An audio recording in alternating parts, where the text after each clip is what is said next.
I'm not a Sonic the Hedgehog fan, but I would never, ever deny the importance of the first Sonic the Hedgehog, the one time where corporate suits made a bona fide banger. But like every game from the past that may or may not suck ass, there are issues, which have been remedied in some capacity throughout the different ports. But what if I told you that you were sleeping on the best way to play Sonic the Hedgehog?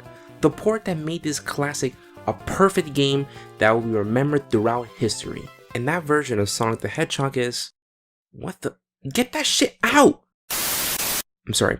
I'm talking about the Game Boy Advance port.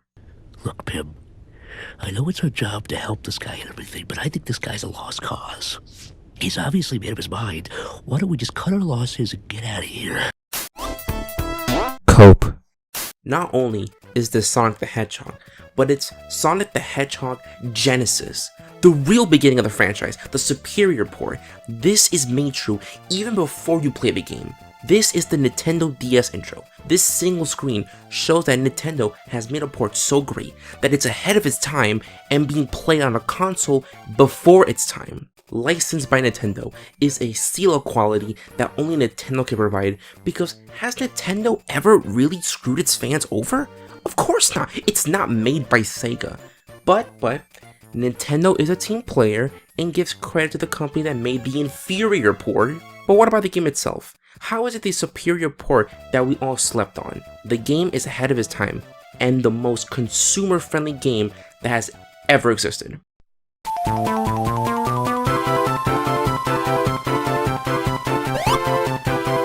Everyone complains about the frame rate being slow and nausea-inducing, but these critics are hacks. First of all, instead of forcing the homing attack from future Sonic games, the game decides to slow time for the player, meaning that you can attack enemies with the most accuracy. By the time you've mastered this game, FaZe Clan, yes, FaZe Clan is gonna call you up because of how accurate you are. Also, a lot of Sonic fans complain that the speed is not matched after Green Hill Zone, so by slowing down the frame rate, you'll never notice the difference between zones, and you can platform with deadly precision.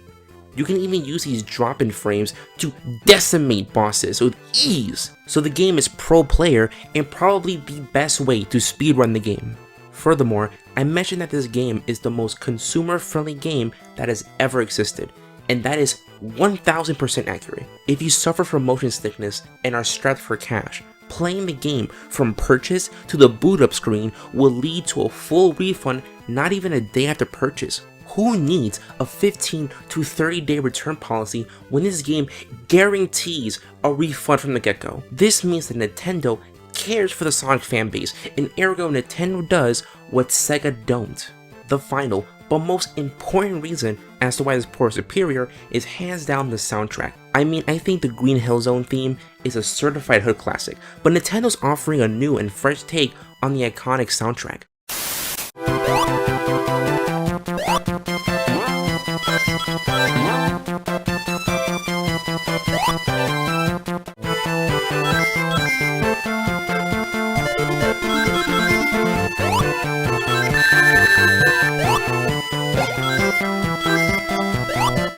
Each track is slowed down to master drop-in frames, and it's genius! TikTok stars and meme compilations use edited and remixed versions of songs for Le Funny, but instead of searching endlessly online for the perfect sound, you could just search up the Sonic GBA soundtrack and instantly find material for your newest TikTok video.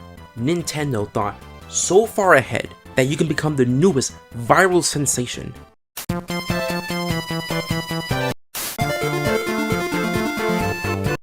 I could have spent 8 hours begging and pleading with you to play this port, but why bother? It's not as keen as Sonic Spinball on the GBA, but I trust that this short time we spent today could convince the copious of Sonic fans to take a second look at this masterpiece. Love you guys, and shamalamamoomoo.